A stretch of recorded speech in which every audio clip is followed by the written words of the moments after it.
I love it when new cards breathe new life into older mechanics. Today's commander is one such example, Moira Brown, Guide Author. Back in 2009, Zendikar had a bunch of cards that utilized quest counters. These were enchantments that gained quest counters when certain actions were performed, such as playing a land or casting a creature, and they had various effects for reaching a certain threshold of quest counters.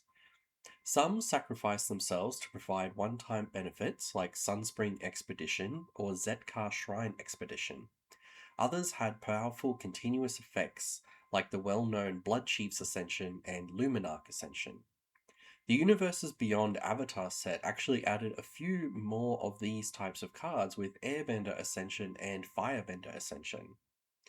Now, back to the star of the show. Moira Brown, Guide Author, is a 2/3 human citizen for 1 red white with when Moira Brown enters, create a colorless equipment artifact token named Wasteland Survival Guide with a creep creature gets +1/+1 for each quest counter among permanents you control, and equipped 1.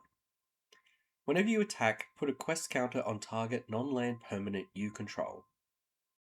This is great as it allows you to speed up the process of getting quest counters on your enchantments and also pumps up your equipped creature in the process. Moira is a great target to blink as well, because they will create new equipment that only costs 1 mana to equip and can easily go on one small evasive creature to give it a huge boost in power, or spread it across all of your creatures. Sprinkle in a little proliferate and you have a recipe for a good time. So the game plan is simple. Get as much quest counters on your board as you can with Proliferate, blink Moira to create multiple copies of Wasteland Survival Guide, and beat people down with cheap creatures. Let's start off with ramp. Most creatures in this deck are 2 or 3 mana, so we don't need a lot of ramp, so we have a few mana rocks. Soul Ring, Arcane Signet, and Darksteel Ingot. I'll get back to that last one later. For card draw, we have a few creatures that will draw cards for attacking with equipped creatures, like Akiri, Fearless Voyager, and Wyleth, Soul of Steel. We also run a few of the classic red draw spells like Thrill of Possibility and Unexpected Windfall. Our creatures will fall into one of two categories: evasive creatures with flying or trample, or creatures that generate quest counters themselves. There are a lot of cheap creatures with evasion but low power designed to be buffed with equipment or auras, and we will take advantage of these. Creatures like Swiftblade Vindicator, Jor Kadeen First Gold Warden, and Champion of the Flame. We are also using creatures with both utility and evasion, like Grateful Apparition, Welcoming Vampire, and Inspiring Overseer.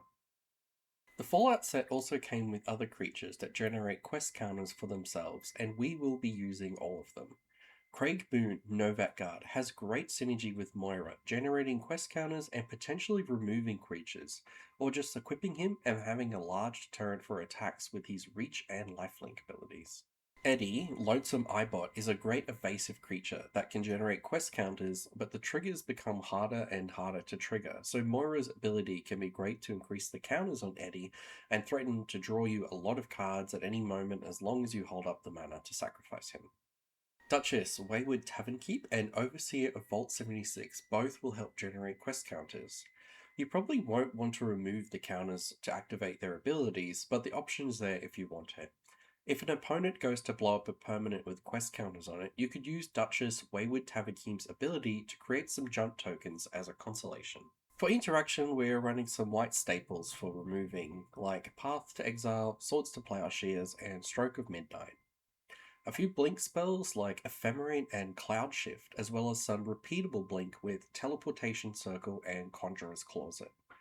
For board wipes, we have Blasphemous Act, Chandra's Ignition, and Soul Immolation. The last two can also finish the game if you stack all your equipment on one creature for one massive explosion. The strengths of this deck is the power can be spread around and not all in one place. You can have your quest counters spread around permanents and multiple wasteland survival guides to go on cheap evasive creatures. As a result, it's harder to completely shut this deck down. Most of the quest counter generating enchantments are pretty obscure and not great on their own, and can kind of fly under the radar. And even if your opponent knows what you're doing, spending precious enchantment removal on a Sunspring expedition does not feel good. Moira herself is a pretty obscure commander and on face value doesn't sound that strong.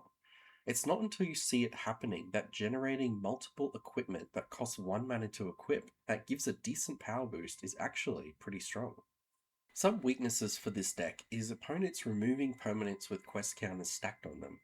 For this reason, it is best to spread out where you place the quest counters.